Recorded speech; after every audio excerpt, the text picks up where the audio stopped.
जेके music studio भगिया हिलचो।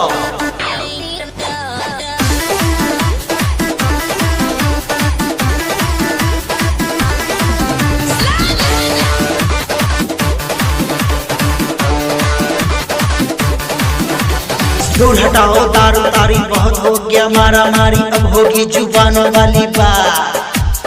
खूब करेंगे मौज मस्ती साथ में लेके बेबी सेक्सी पार्टी चलेगी सारी रात।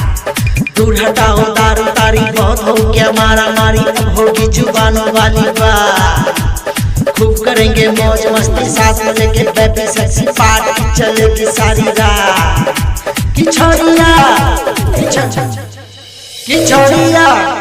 किछड़िया छपरा से लाएंगे, रात में डीजे बजाएंगे। किछड़िया छपरा से लाएंगे, रात में खूब नचाएंगे। जेके म्यूजिक स्टूडियो भगिया हिलचो।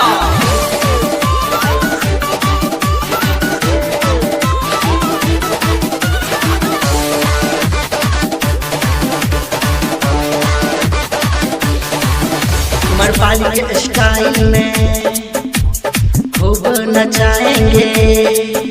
10 टकिया के झल्ला बना के उड़ाएंगे। मरपाली के स्टाइल में खूब नचाएंगे। 10 टकिया के झल्ला बना के उड़ाएंगे।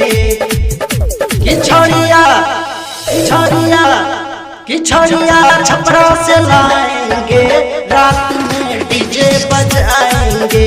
किछड़िया छपरा से लाएंगे, रात में खूब नचाएंगे।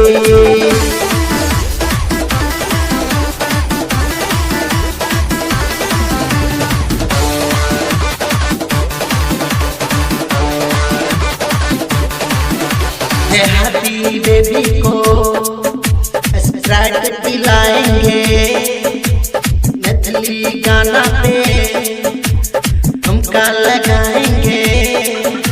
देहाती बेबी को देसी पिलाएंगे। मैथिली गाना पे खूब नचाएंगे। किछड़िया छपरा से ला